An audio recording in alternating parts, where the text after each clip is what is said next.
You're trembling." The voice was quiet, low, measured, almost too calm for a day like this. Evelyn Rhodes didn't respond. Her fingers, pale and stiff, gripped the edge of the porcelain sink as if it were the only solid thing left in her life.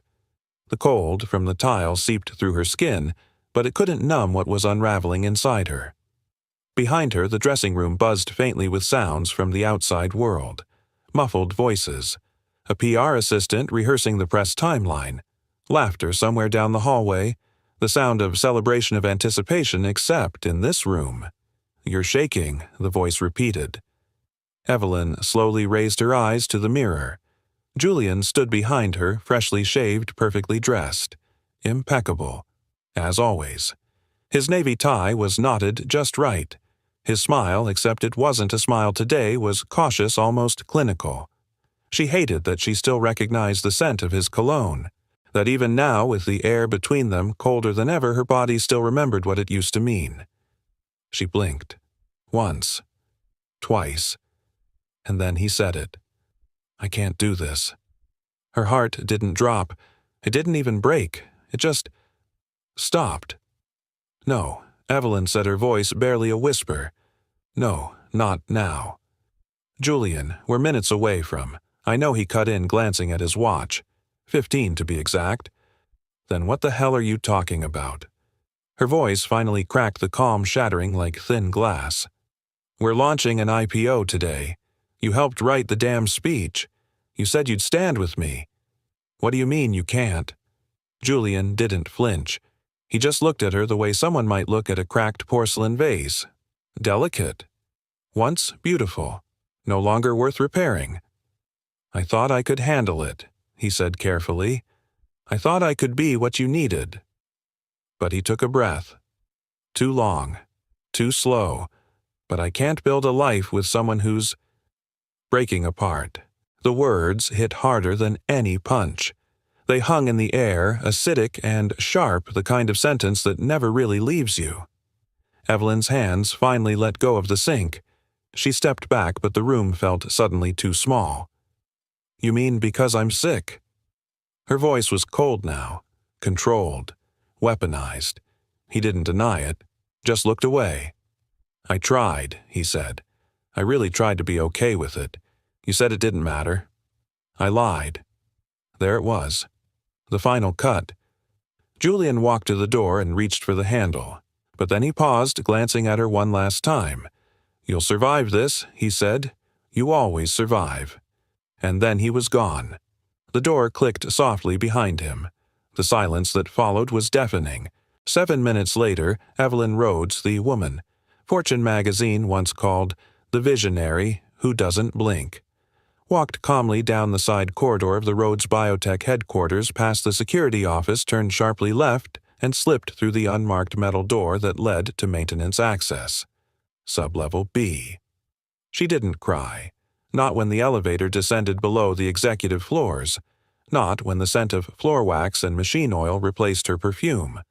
Not even when she sat down on the cold concrete floor, still dressed in a $3,000 power suit tailored to hide the fact that her joints had started stiffening again. She only let the tears fall when she was sure no one would see them. But someone did.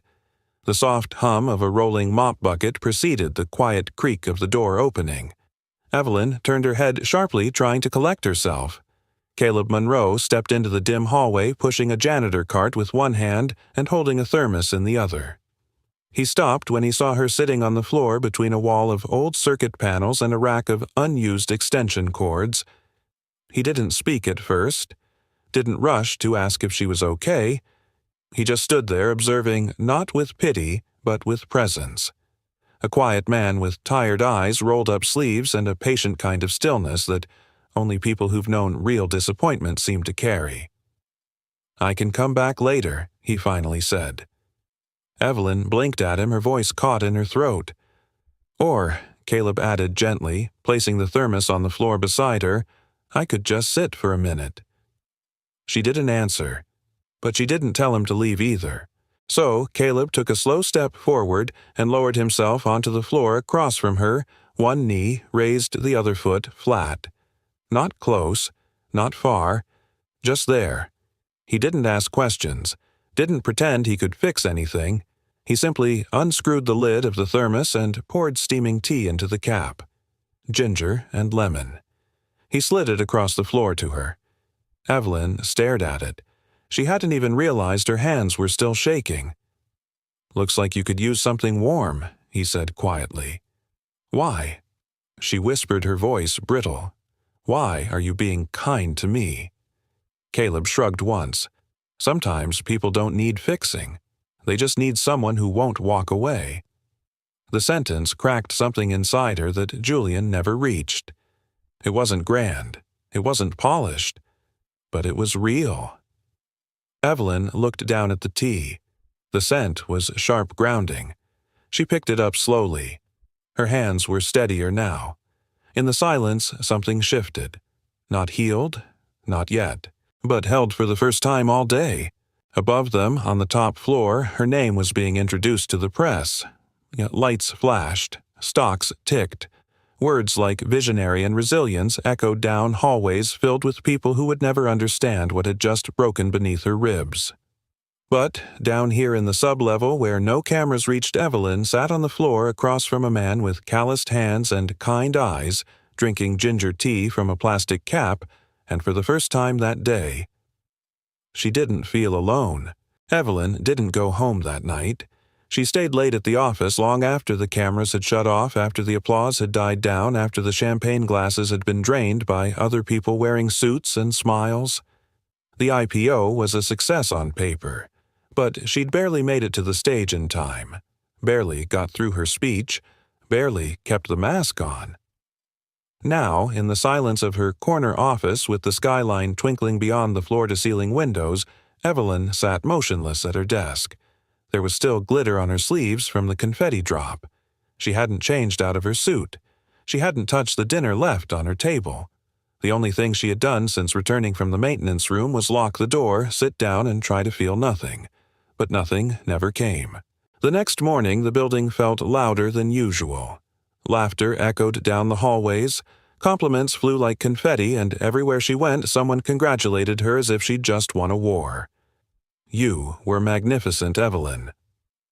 Standing ovation from Wall Street. Next stop time's Woman of the Year. She smiled. She nodded. She said the right things. But as the elevator doors closed behind her, her shoulders slumped. The second she was alone, the corners of her smile fell like scaffolding after a photo shoot. Her hand trembled again as she reached into her bag for her pen. She froze. For the briefest second, she saw Julian's face, the way he'd looked at her in the dressing room mirror like she was a vase with a crack no one could unsee. She blinked hard and shoved the pen back in her bag.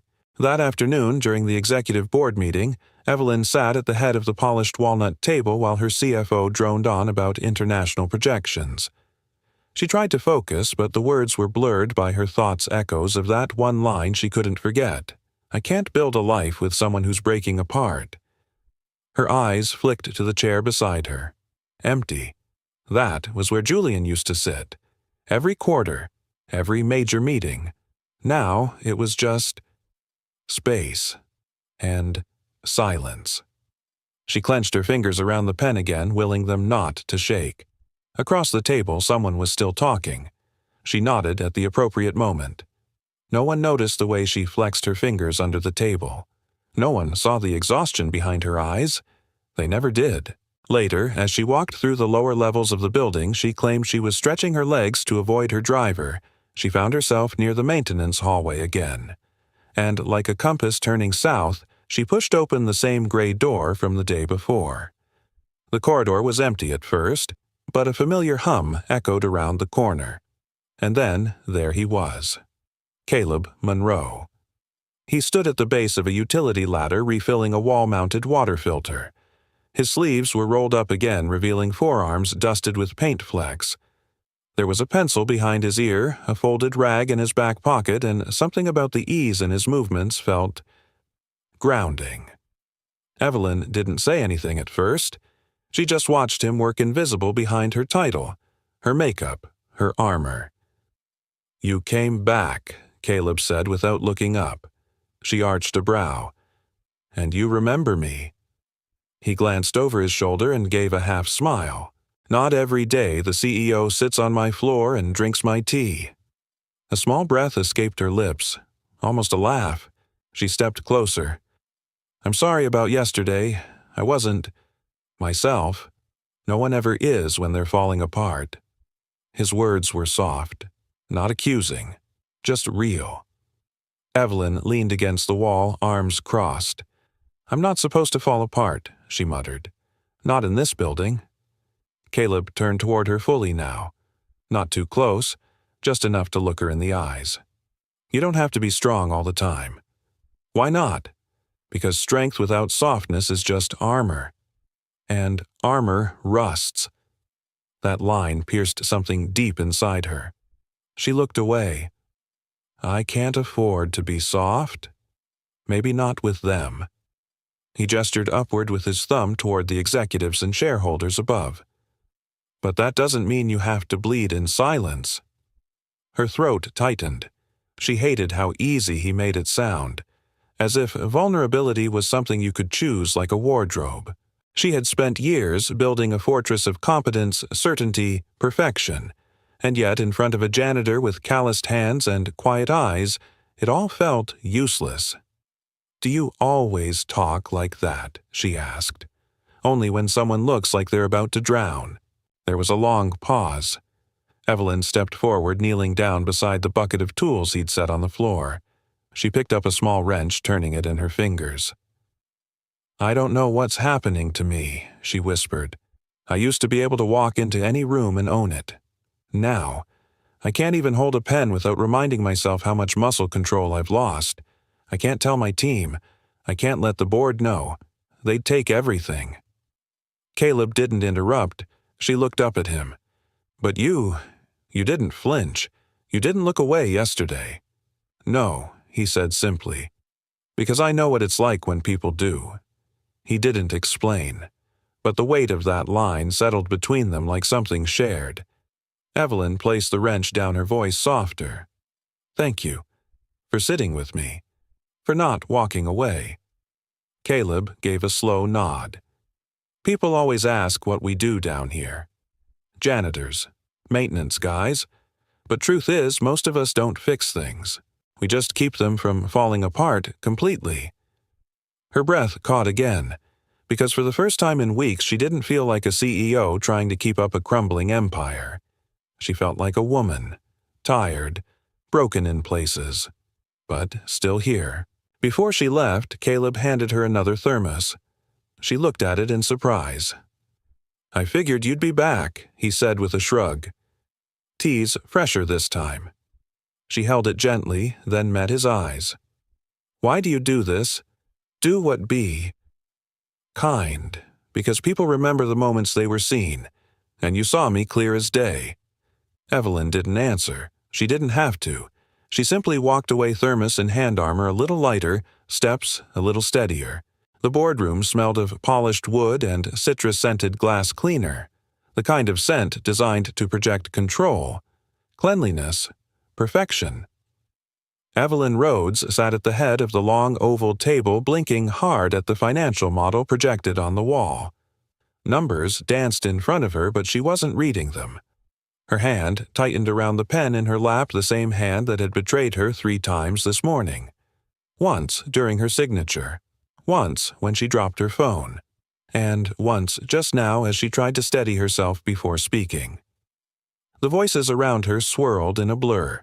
Growth rates, risk tolerance, global rollouts.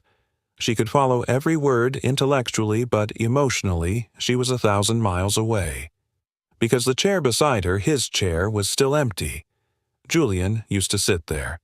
Right-hand man, partner, fiancé. Now it felt like a hole in the room. A vacuum. Evelyn. She flinched. "Yes," she said quickly, eyes snapping to the speaker. It was Andrew Kim, her VP of Innovation. Young, brilliant, and now looking at her with thinly veiled concern. "I just asked whether we're moving forward with the joint development proposal with Veritex Labs," he said gently. Evelyn opened her mouth, but her fingers clenched beneath the table again. The muscles in her hand spasmed just slightly and a sharp jolt ran up her wrist. She exhaled slowly, controlling the pain. "I'll review it this afternoon," she said smoothly. "Send me the final figures." Andrew nodded, but his eyes lingered on her just a little too long, like he saw something, or thought he did. When the meeting ended, Evelyn waited until the last person left, then quietly placed her pen down. It was shaking in her hand. Across the city, in a small second-floor walk-up above a laundromat that always smelled like dryer sheets and cheap soap, Caleb Monroe was kneeling beside a little girl with bright eyes and a red paintbrush. The living room was cluttered, but in a lived-in kind of way. Books stacked sideways, a chipped coffee mug full of markers, a cardboard solar system hanging slightly lopsided from the ceiling fan. In the center of the chaos sat Lily, age 7, in the middle of a floor-length sketch pad. She was painting two figures, a man in blue with a mop, and a woman in a red cape standing beside a giant machine. "What's this one?" Caleb asked, pointing at the device in her drawing. "It's a machine that helps people walk again," Lily said proudly. "Like the ones you used to build, remember?" Caleb gave a small smile. "I remember. And that's you," she said, pointing to the janitor. "And that's her, the lady you gave the tea to." She looked like a superhero, but sad. Caleb raised an eyebrow. "You saw her once?" Lily shrugged. "Sometimes you only need a second to know someone's hurting." He paused, ruffling her hair. "You're a little too smart for 7. "Mom used to say that, too," Lily said quietly. The air shifted. Just a little. Caleb stood. "Want grilled cheese or pancakes for dinner?" Lily looked up. "Can we have both?" "You drive a hard bargain." She grinned, but before he left for the kitchen, she called out, "Dad." "Yeah." Lily held up the picture. "You don't build machines anymore, but I think you still fix things." Caleb froze for a moment, the words settling in his chest. Then he turned and walked into the kitchen without answering. That night, Evelyn stood barefoot in her apartment's kitchen holding a mug she didn't remember making. Tea. Ginger again.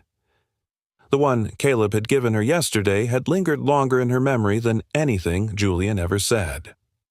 She leaned against the counter, watching the city lights shimmer beyond the glass. A silent war raged inside her between the version of herself she'd built for the world and the woman who now more than ever wasn't sure she could hold it all together. She hadn't told anyone about her most recent diagnosis. Not the board, not the team, not even Julian until the very end. Autoimmune myopathy, a slow deterioration, progressing, unpredictable. Some days she could lift weights, some days she couldn't lift a fork. The medication helped, mostly, but her body was changing, and that scared her more than anything. She didn't want pity, but she also didn't want to face this war alone. And for some reason, the only person she could imagine saying that to was a janitor with soft eyes and a daughter who painted superheroes. The next afternoon, she found herself wandering into the service wing again. She told herself she needed to stretch, needed air, needed quiet, but the truth was simpler. She hoped he'd be there. And he was, fixing a faulty elevator panel sleeves rolled up, lost in concentration. "I think I'm becoming a fan of ginger tea," Evelyn said from behind him. Caleb looked up, not surprised. "Good. I was starting to worry I had bad taste." She leaned against the wall. "Your daughter," she said, "is she the one who drew the astronaut stickers on your cart?" He glanced down at the colorful little decals. "Yeah, she thinks the building's boring, so she makes it look like a spaceship." Evelyn smiled. "A real one. She's creative. She's everything," Caleb said softly. There was something in his tone, warmth laced with ache. Evelyn took a step closer. "You ever miss it?" she asked. "Engineering." He paused. "Every day. Then why not go back?" Caleb tightened the screw and shut the panel. "Because some mistakes stick longer than a resume." He didn't elaborate, but his silence said enough. Evelyn looked at him, really looked. "You don't seem like someone who gives up easily." "I don't," Caleb replied, "but I do know when the world has stopped waiting for you. Maybe the world was just waiting for something different." That line hung there. For a moment, neither of them moved. Back in her office that evening, Evelyn stared at the prototype schematic for a medical assist device that had been abandoned 6 months ago, an exoskeletal support brace designed for patients with muscle degeneration. Julian had said it was too risky, too experimental, too impractical. She looked at the blueprint now with fresh eyes, and thought of Caleb. The way he spoke, the way he saw broken things, not as failures, but as unfinished. She reached for her pen, and this time her hand didn't shake. The storage room was quiet, dusty, half forgotten. Metal shelves lined the walls filled with unused tech parts, cables, worn-out prototypes, and unlabeled boxes with tape yellowed by time. A single bulb buzzed overhead, casting a warm, flickering light across the concrete floor. Evelyn stood in the doorway, arms crossed, surveying the rows like a general returning to an old battlefield. In her hands was the old blueprint. It had been tucked inside a drawer in her office for over 6 months. She'd drawn it late one night when the tremors had first started, when fear was still just a whisper and not a constant companion. It was a design for a support brace, an adaptive mobility aid, something light, intelligent, customizable. Something that could give people like her a fighting chance. Julian had looked at the sketch, smiled politely, and said, "We don't have time for pipe dreams, Evelyn." So she had buried it. And now, here she was, staring at a forgotten world, one she wasn't sure she still belonged to. Footsteps echoed behind her. She didn't turn. "You really shouldn't be in here without gloves," came Caleb's voice. Evelyn smiled faintly. "Then it's a good thing I have backup." She held up 2 pairs of work gloves. Caleb blinked, surprised. She tossed one set toward him. He caught them without thinking.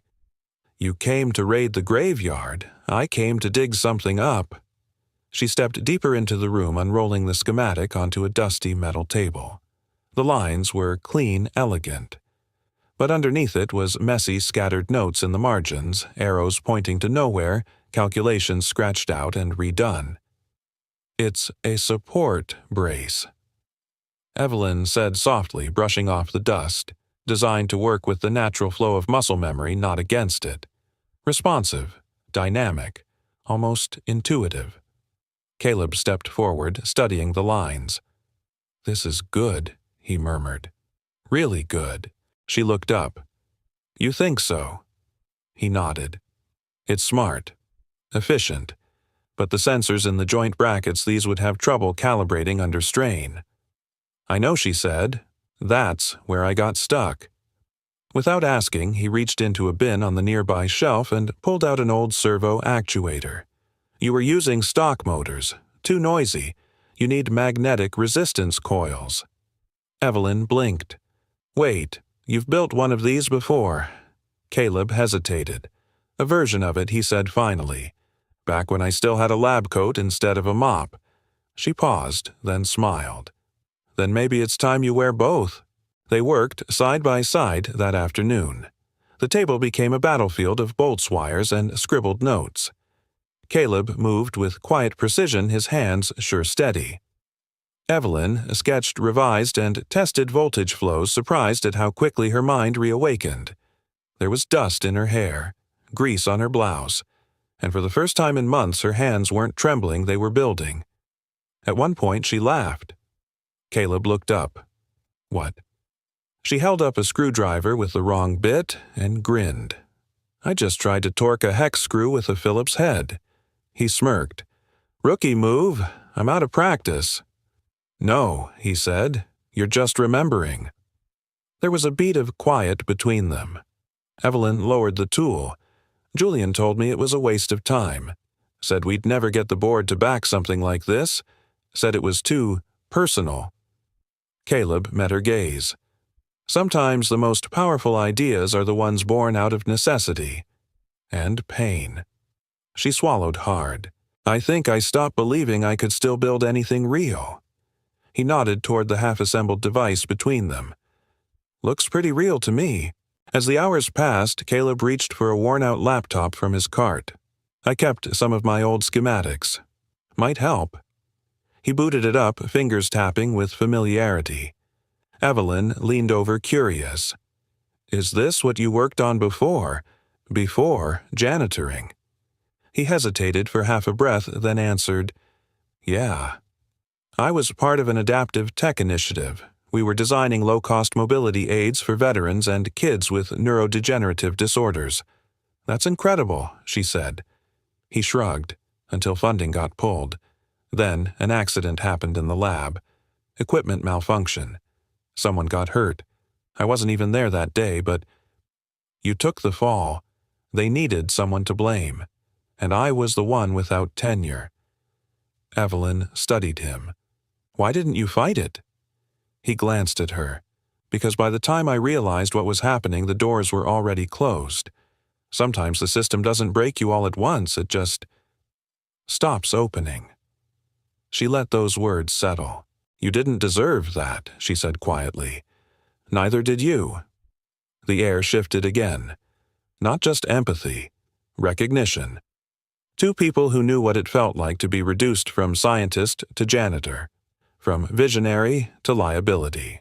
Suddenly, a small knock sounded at the door frame. A head peeked in bright eyes, two messy braids, and a wide grin. Hi, said Lily. Dad, are we still getting pizza, or did you turn into a robot down here? Caleb chuckled. I told you 1 hour. You said 1 hour and no distractions. And I see a distraction. Evelyn raised a brow, amused. I'm the distraction. Lily marched in like she owned the place. You're the CEO, right? That's what they tell me. You look like you're playing mad scientist now. I like it. Caleb stood. Come on, kiddo. We'll order pizza on the way. Can she come? Lily asked, looking at Evelyn. Evelyn blinked. Me? Yeah, you've got goggles on your head. That's official pizza party attire. Caleb looked at Evelyn, unsure. She surprised even herself when she said I'd love to. 20 minutes later, the three of them sat on the floor of the break room, a greasy pizza box open between them, surrounded by bolts, wires, and scattered notes. Lily chattered about school and space and her plan to become the first astronaut who also paints. Caleb listened. Evelyn laughed. And for 1 hour the world outside the board, the pressure, the illness, didn't exist. She was just a woman on the floor, eating pizza with a janitor and his daughter. And it felt right. As they packed up for the night, Lily slipped a folded paper into Evelyn's hand. What's this? Evelyn asked. My new drawing, Lily said. It's you, but not sad this time. Evelyn opened it. It was her in the red cape again, but smiling, holding a strange mechanical arm out to another figure who looked scared. You help people walk, Lily said, matter-of-factly. That's your superpower. Evelyn felt something tighten in her chest. Not fear, not pain, but purpose. She looked at Caleb and whispered, let's build it. You know you're smiling, right? Caleb's voice drifted across the cluttered workbench like a quiet observation, not a question. His tone was gentle wry, but not teasing.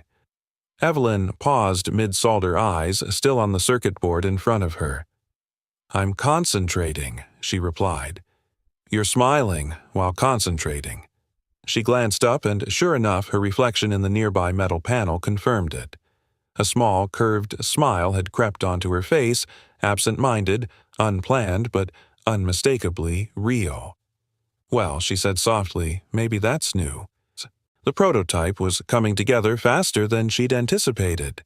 3 days of after-hours building coding testing, 3 days of whispered ideas over toolboxes and half-eaten sandwiches, 3 days of working side by side with a man who never once treated her like a burden. She hadn't told anyone, not the board, not her assistant, not even her therapist. This little lab in the forgotten maintenance level had become her sanctuary. And Caleb somehow had become the one person she could think beside, breathe beside. That night, as they finished mounting the internal motor, Evelyn leaned back and flexed her fingers. They didn't tremble. Not much, anyway. Caleb was scribbling something on a post-it deep in thought. You never told me, she said quietly, why you helped me that day. He looked up surprised. Which day? The day in the hallway. After the IPO. When you brought the tea. His eyes softened, but he didn't speak right away. I was a mess, she continued. And you didn't flinch. You didn't ask questions. You just sat down. Caleb put down his pen. I saw someone on the edge, he said simply. And I know what that looks like. Evelyn's breath hitched. She waited. Caleb hesitated. Then spoke. 4 years ago, I had a team. A lab. A future. One equipment failure changed all that. A cooling sensor shorted during a live test. A colleague got hurt. I wasn't even in the room when it happened, but I was the lead. The fall guy. Did you fight it? I tried. But there was an investigation and lawyers and, eventually, silence. One day I had offers. The next, no one returned my calls. He rubbed the back of his neck, his voice low. I lost my job, my career, and eventually, my wife. Evelyn's eyes lifted. She hadn't known that part. She left. He nodded once. She said she didn't sign up for a husband who cleaned floors and couldn't promise a future. Said Lily deserved better. She left the next week. Haven't seen her since. The words were delivered without bitterness. Just truth. Evelyn stared at him, something cracking open in her chest. I know that kind of leaving, she said. Quiet, polite, devastating. Exactly. There was silence between them, and then she asked, How did you get through it? Caleb exhaled slowly. I didn't at first. I spiraled. I was angry, numb. But Lily was 3 at the time. She kept asking for pancakes and bedtime stories. She didn't care about lawsuits or reputations. She just wanted her dad. His voice caught slightly, but he pushed through. She gave me a reason to stay, even when I didn't feel like I belonged anywhere. Evelyn looked down at the prototype, blinking fast. I think that's what scares me most, she murmured. Not the illness, not the pain. But that one day I won't be enough. That people will see me struggling and just walk. Caleb's voice was quiet, steady. If someone leaves because you're struggling, they were never there for you. They were there for the idea of you. She looked at him. You're not afraid of broken things, are you? No, he said, because broken doesn't mean worthless. It just means unfinished. Later that night, Evelyn stood at the mirror in her apartment brushing her hair with slow, measured strokes. Her phone buzzed with a dozen unread emails, but she ignored them. Instead, she picked up a folded paper Lily had given her earlier that week.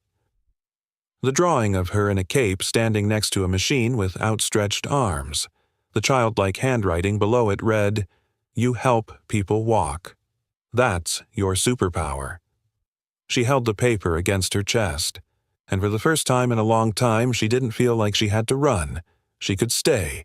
The next morning she walked into the building just as Caleb was finishing his rounds. Busy? She asked. He looked up from the cart. Depends. Is this a trick question? I need an extra pair of hands? 4. She lifted a small black case. Field test. Caleb blinked. You're ready? Evelyn nodded. Let's see if it actually walks before I go selling it to the world. They took the service elevator to the rarely used lower gym once designed for rehab sessions, now abandoned.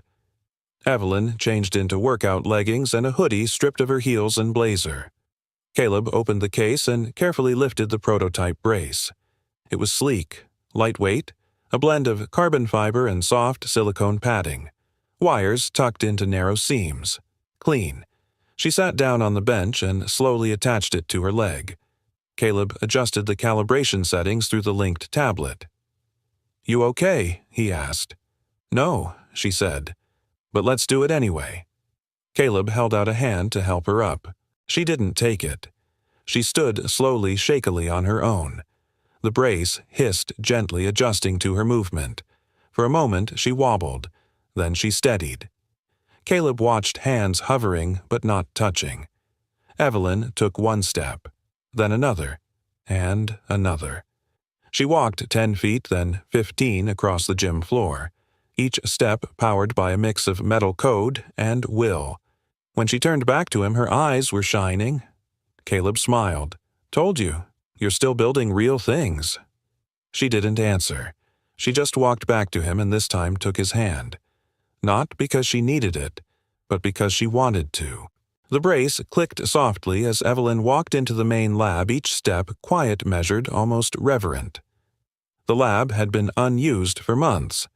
Once it bustled with white coats and blueprints, glass boards, and late-night breakthroughs.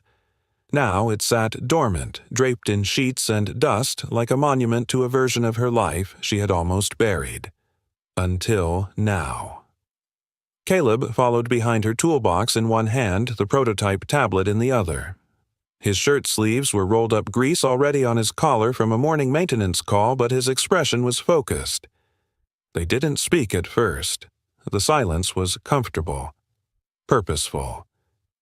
Evelyn reached for the light panel and flicked it on. Overhead, the room hummed to life. Fluorescent lights buzzed, monitors blinked. The air felt awake. She turned to him. "I want to make this official," she said. Caleb blinked. "What do you mean, I want you on the project? Not just as a sounding board or a guy with tools. I want you as my design partner." He stared at her. A long, unreadable moment passed. "I'm a janitor, Evelyn." "You're an engineer," she replied, voice unwavering. "One whose ideas helped me take 5 full steps yesterday. You could lose everything if you tie my name to this."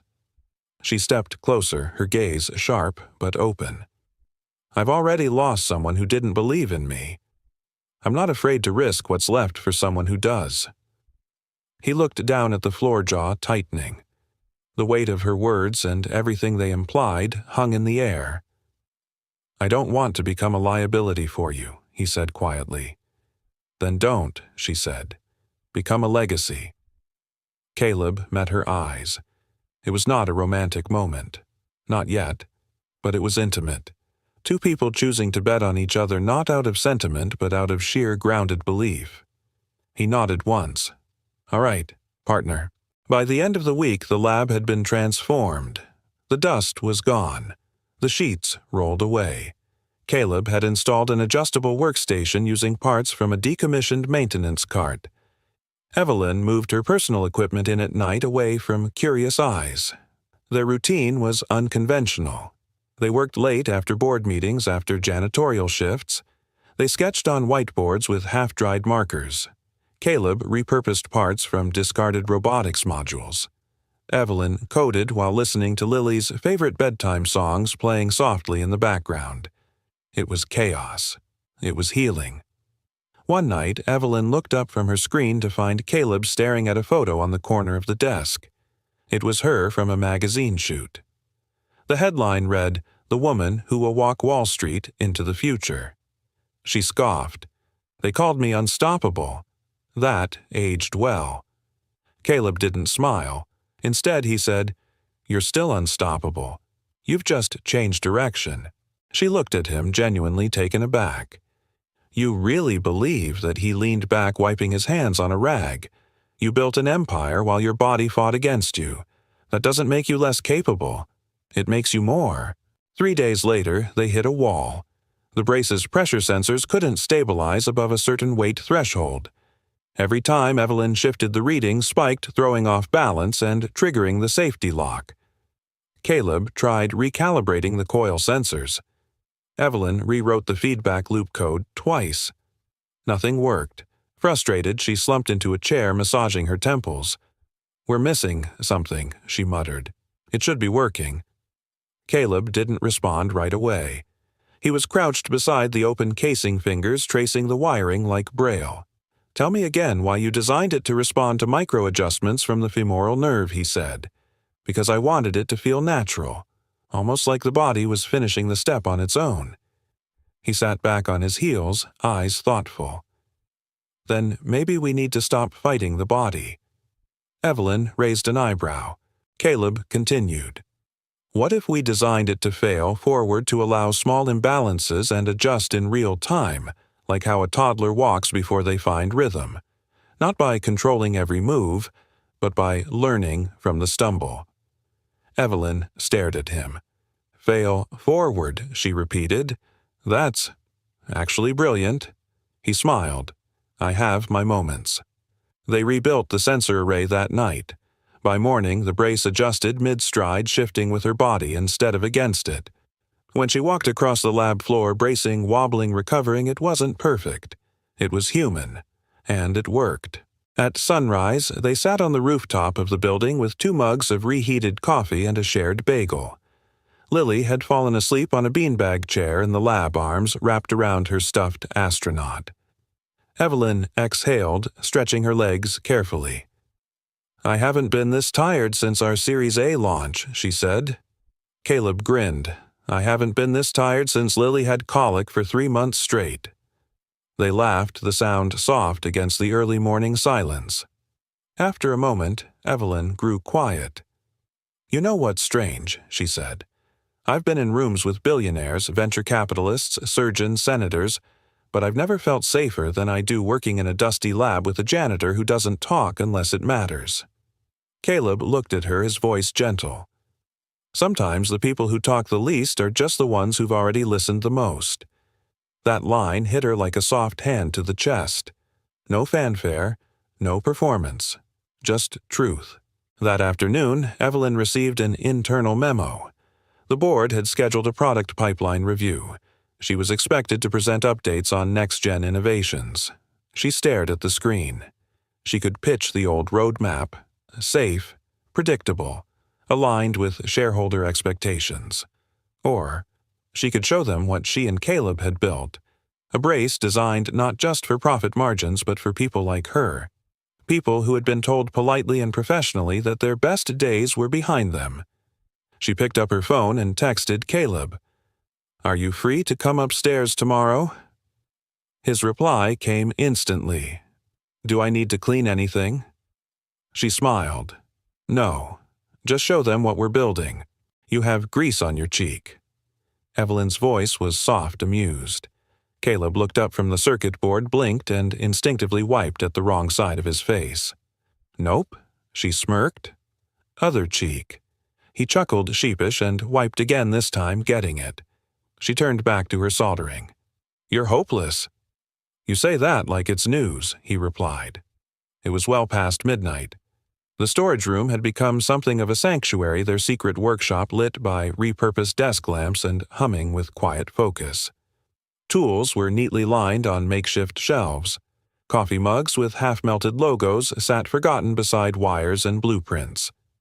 Lily was curled up in the corner under a blanket, snoring lightly with a coloring book still open in her lap. Evelyn glanced at the drawing. In crayon, Lily had drawn 3 figures, a tall woman in a knee brace, a man with messy hair and a wrench, and a little girl holding their hands. Above the figures she had written in wobbly letters, "My dad and his friend, who smiles more now." Evelyn stared at it, throat tightening. "She really thinks we're a team," she said quietly. Caleb didn't look up. "She's not wrong." There was a pause. "I used to think I had to do everything alone," Evelyn said. "That needing help meant I was weak. But maybe it just means you trust someone enough to let them carry a piece of the weight." He finally looked at her. "Even the strongest structures need support beams. Doesn't mean they can't stand tall, it just means they're human." She smiled at that softly, like a sunrise barely peeking over the edge. The next morning, Evelyn arrived late to the lab. She'd stopped at a flower shop, not a fancy boutique, just a little sidewalk stall run by an older woman who didn't ask questions and wrapped the bouquet in brown paper with a ribbon made of string. She handed the flowers to Lily at the lab door. "These are for the man who fixes things," Evelyn said. Lily's eyes lit up. "Can I give them to him? Only if you promise not to tell him they're from me." Lily nodded with conspiratorial glee. 10 minutes later, Caleb walked into the room holding the bouquet with the confused awe of someone who had never received flowers in his life. Apparently I'm being appreciated," he said, glancing between the 2 females. Evelyn shrugged, pretending to be busy with a spreadsheet. "Looks like someone thinks you're doing a good job." Lily beamed. "They're from a secret admirer." Caleb raised an eyebrow. Evelyn didn't flinch. He smiled, slow and genuine. "Tell your admirer thanks. It's been a long time since anyone thought I was worth flowers." Evelyn didn't reply. She just reached for her coffee and hid the smile behind the rim. That week, they hit their rhythm. They fell into a strange but seamless routine. Caleb would start early, finishing his janitorial shift by noon. Evelyn handled board calls and corporate fires in the morning, then joined him in the lab by 2.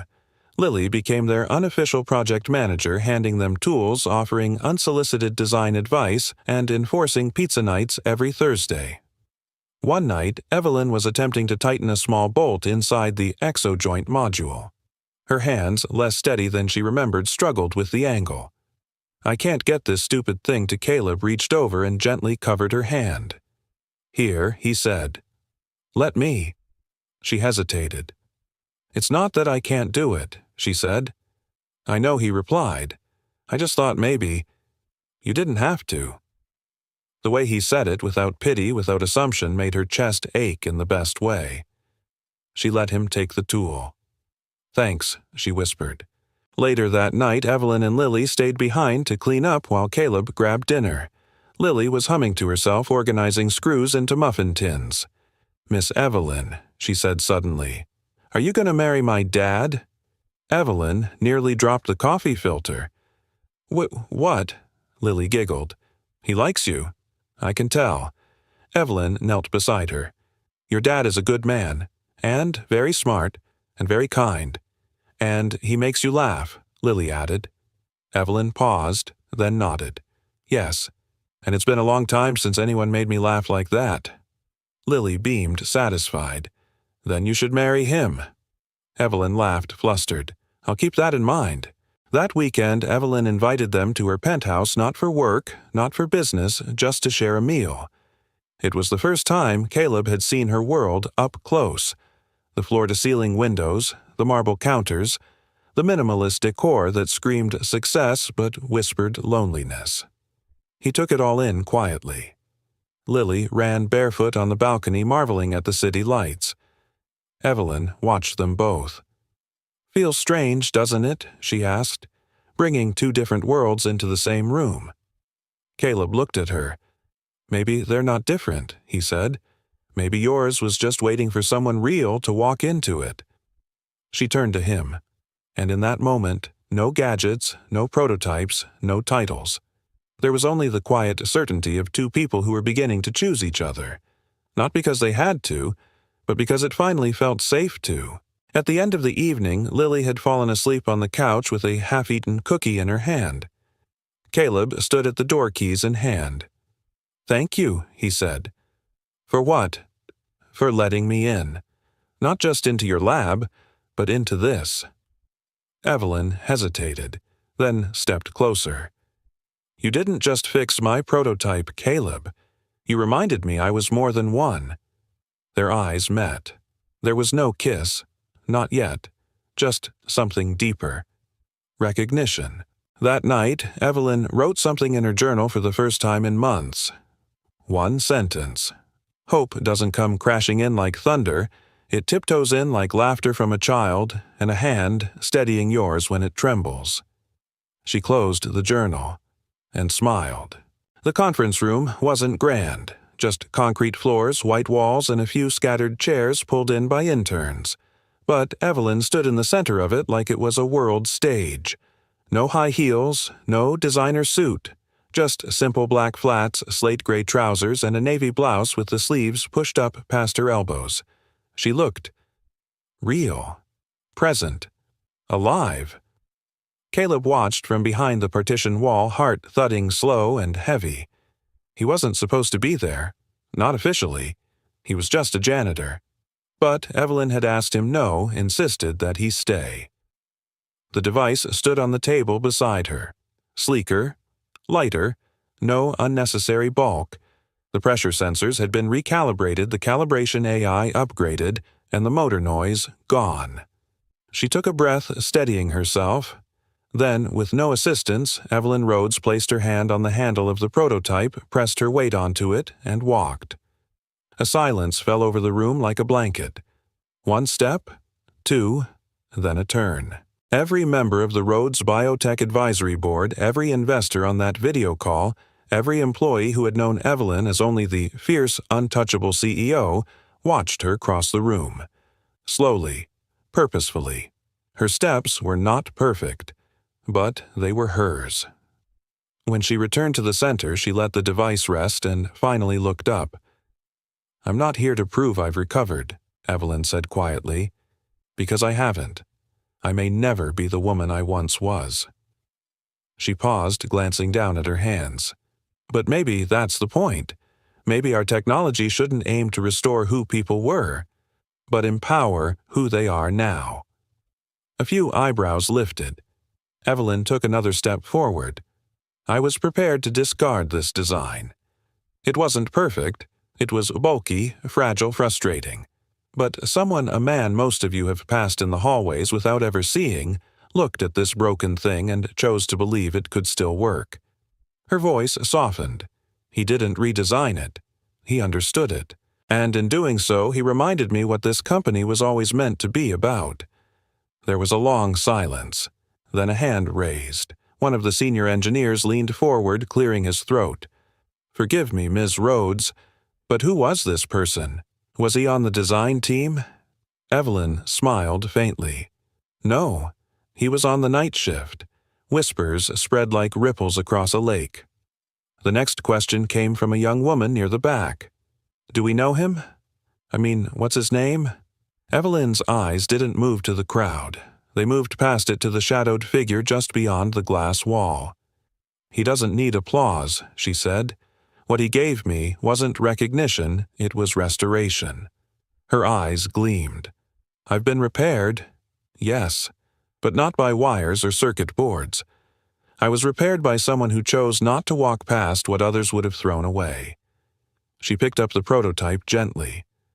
"This device walks again, and so do I." Later that evening, the lab lights dimmed one by one. Evelyn stood alone, packing her bag in the quiet. The building, usually so loud, felt peaceful now. She didn't hear him at first. Still here, Caleb's voice came from behind her, soft and unsure. She turned smiling before she even saw him. "I told you to stay," she said. "I know," he replied, rubbing the back of his neck, "but I didn't want to make a scene." "You didn't," she said. "I did." He chuckled, his eyes flicking to the prototype still gleaming on the side table. "It held up," he murmured. "I was worried about the joint calibration under repeated pressure." Evelyn raised an eyebrow. "That was your worry, not the board, realizing you're the janitor." Caleb looked up, his expression serious. "Let them know," he said. "Let them talk. If they can't see what matters, they're not the ones worth listening to." Evelyn tilted her head. "You always this fearless?" "No," he admitted, "but Lily says I should pretend I am, especially when the stakes are high." Evelyn laughed, a genuine melodic sound that filled the room. It startled even her. She looked at him, and for the first time didn't see the janitor or even the engineer he used to be. She saw a man who stayed when others ran. "I owe you," she said. Caleb shook his head. "No, Evelyn. You just remembered who you are. He paused. "I just held the mirror." Their eyes locked. "I don't think I've smiled like this in a year," she said quietly. Caleb nodded. "Then, maybe. It's time you smiled more." Another silence. Then Evelyn leaned down, picked up her bag, and turned to go, but paused at the door. "You know," she said, not turning around, "we're not done yet. The board will ask questions. The press will speculate." "I know," Caleb said. "Good," Evelyn smiled faintly. "Because I'll need you there. Not behind the scenes. Beside me." He blinked. "Evelyn, I'm just—" "No," she interrupted, turning toward him. "You're not just anything, Caleb.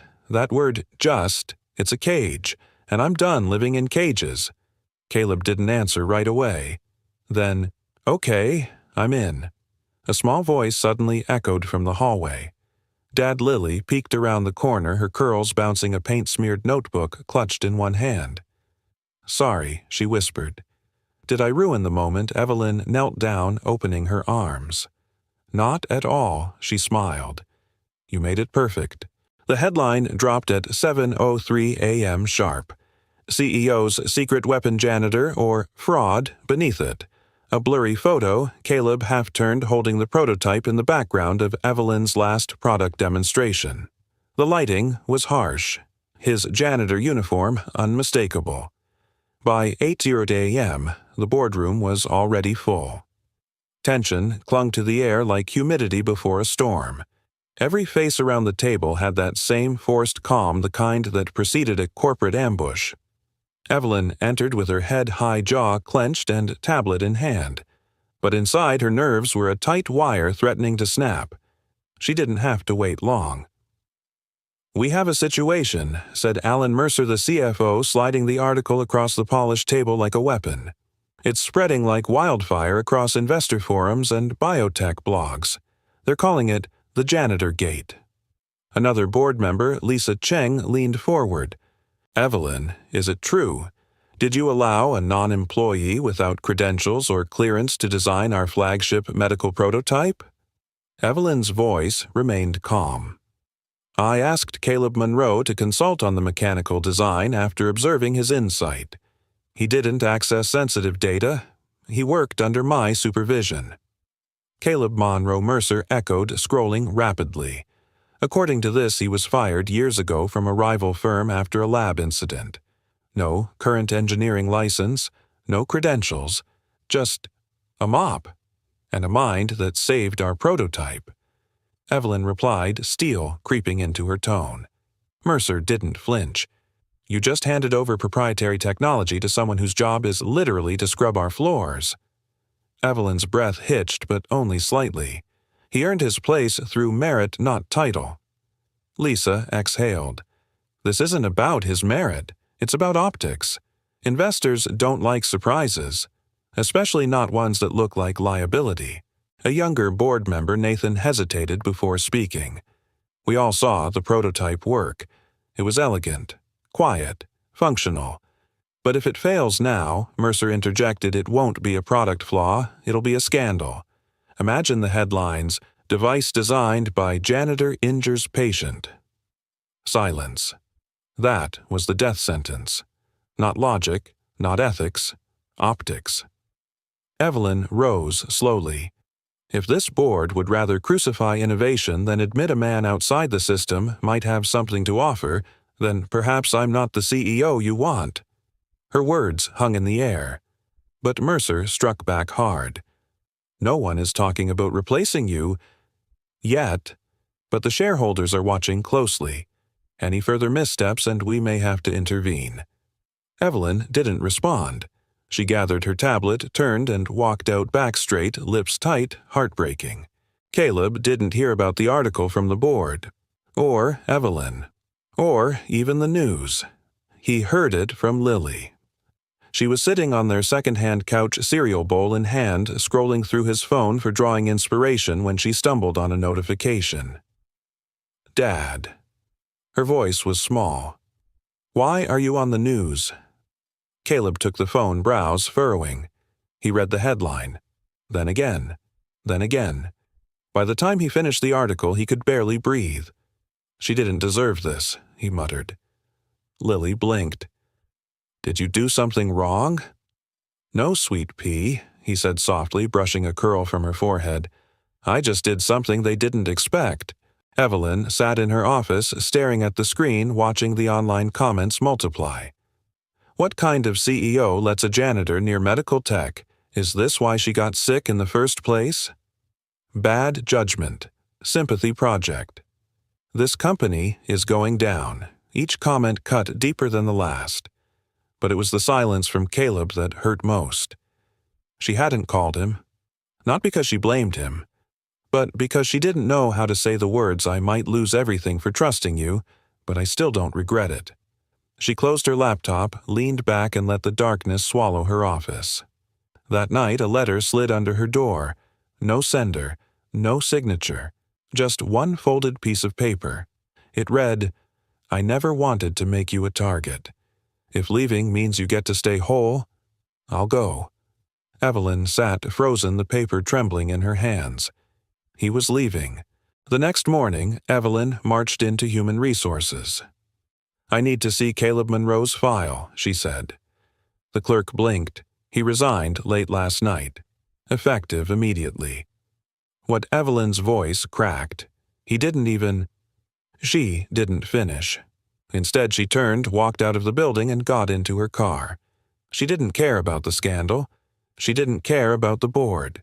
She just needed to get to the only man who had stood beside her when she was broken, and who now was choosing to disappear to protect her. She wasn't going to let him. Not again. It was barely past 7:30 a.m. when Evelyn stood in front of the apartment building. The place wasn't in a bad part of town, just forgotten peeling paint, cracked concrete, and windows with more hope than glass. She'd never been here before, never had a reason to. But now she stood under a gray October sky, wearing a wool coat over her simple blouse, her heels swapped for flats, her eyes tired but clear. She clutched the letter Caleb had left, folded and refolded so many times the edges had softened. Her hand hovered at the buzzer. She didn't press it. Instead, the door opened from the inside. A little girl peeked out, sleep still clinging to her lashes, messy curls tumbling over her cheeks. "Lily." She blinked, then whispered Miss Evelyn. Evelyn dropped to her knees in one motion. "Hey, sweetheart." Lily opened the door wider and tiptoed forward, clutching a stuffed animal. Her voice was hushed. "Daddy said not to open the door for anyone. But I hoped it was you." Tears pricked Evelyn's eyes. "Is he home?" Lily nodded. "He's packing." Evelyn stood. Her hands were trembling. Inside, the apartment smelled like warm toast and old wood. It was small but clean, cozy in the way that only love could make a place feel like home. Crayons were scattered on the kitchen table. A backpack with a keychain shaped like Saturn hung near the door. She heard the sound of a zipper in the next room. Then Caleb stepped out. He froze when he saw her. His eyes, usually so calm, flickered with something else now. Pain, regret, shame. "Evelyn," he said quietly. She stepped forward. "Don't," she said, voice cracking. "Don't you dare say goodbye." He looked down. "I didn't want you to come here. Well, I didn't want to lose the one person who didn't look at me like a headline," she snapped. "So, I guess we're even." Silence. Then she softened. "Why Caleb?" He sighed, ran a hand through his hair. "Because staying would have hurt you more. The media won't stop. The board won't back off. And you." His voice wavered. "You deserve to lead without dragging my baggage behind you." "I don't want to lead alone," she said. His eyes met hers. "I don't want to be left again." Those words hung in the air. She stepped closer, voice low. "The day my fiancé walked out. I thought that was the worst pain I'd feel. But this silence from you, it cuts deeper." Caleb's throat moved as he swallowed. "You were never supposed to be in the blast radius of my life. And yet, you're the only one who stayed." "When mine exploded," she replied. "You sat on a cold floor while I fell apart. You fixed the one thing I relied on when my own legs wouldn't move. You never looked away. And now you're doing exactly what they did." "I'm not like them," he whispered. "Then prove it," she said, her voice trembling. "Stay." Lily came over, then standing between them, holding Evelyn's hand with one of hers and her dad's with the other. "Daddy," she said softly, "I told you, she's like one of the brave women in my books, and they always have someone who believes in them." Caleb knelt down beside her. "Sweetheart." "She believes in you too," Lily added. "I heard it when she taught me how to say, 'never give up,' in Spanish." He smiled sadly. "Nunca te rindas." Lily beamed. "Exactly." Evelyn knelt, her eyes level with his. "I don't need perfect Caleb. I don't need credentials or suits or speeches. I just need the man who saw me when I couldn't even see myself." He looked at her for a long moment, and then he reached into his pocket, pulled out a crumpled sheet of paper, unfolded it. It was a sketch, a newer version of the prototype, improved joints, smoother casing, Lily's little stick figure signature on the corner. I wasn't going to show this to anyone, he said, but I kept working on it, even after I wrote the letter. Evelyn's eyes filled. Then help me finish it, present it, stand beside me. He hesitated, then looked down at Lily, then back at Evelyn, and nodded. I'm in, he said.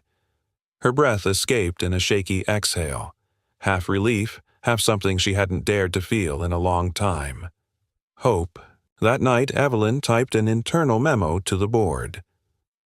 To the members of Rhodes Biotech Effective, immediately Mr. Caleb Monroe is reinstated as engineering advisor to the Mobility Innovation Team. His position is neither symbolic nor temporary.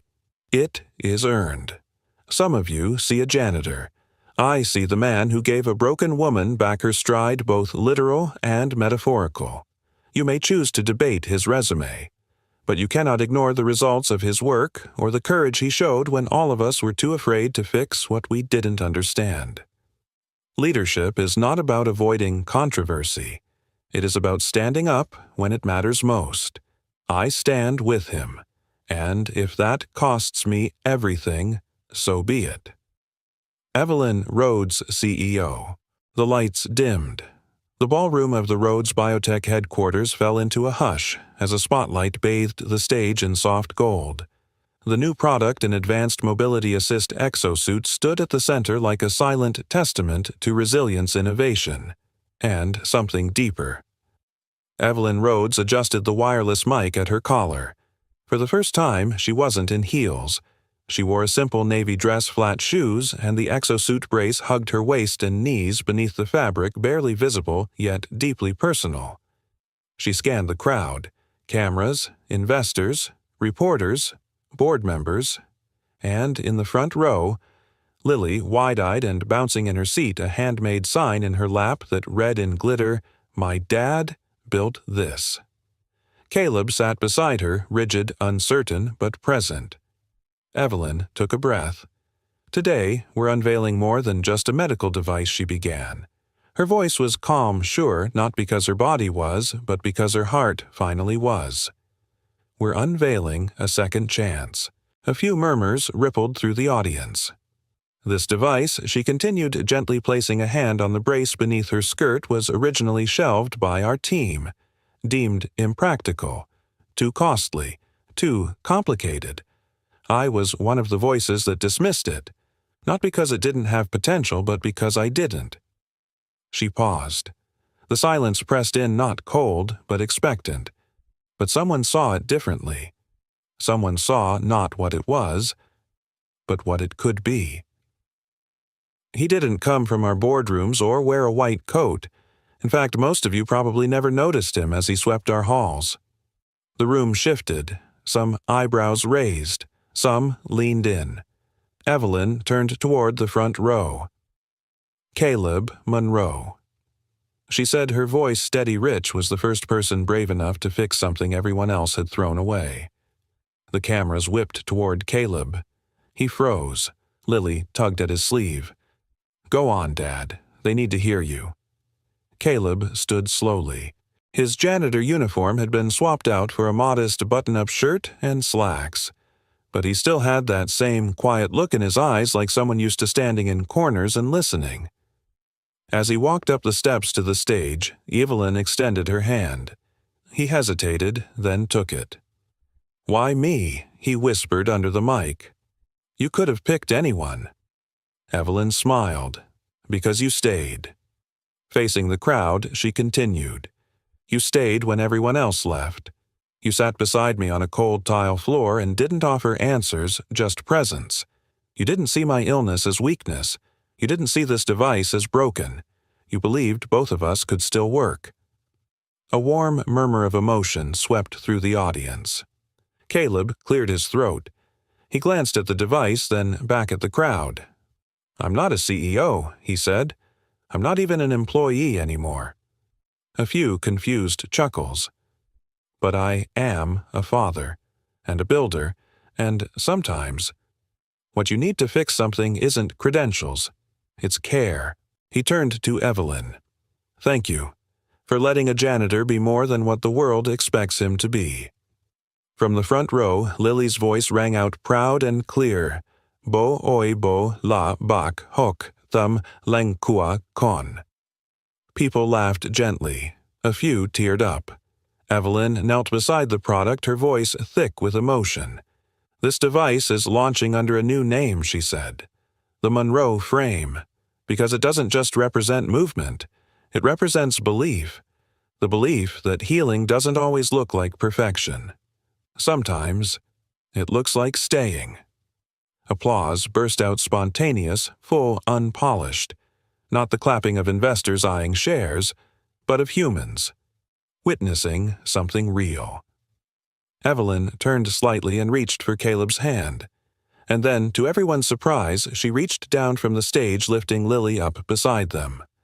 The three stood in a single beam of light, no longer boss and janitor, no longer investor and engineer.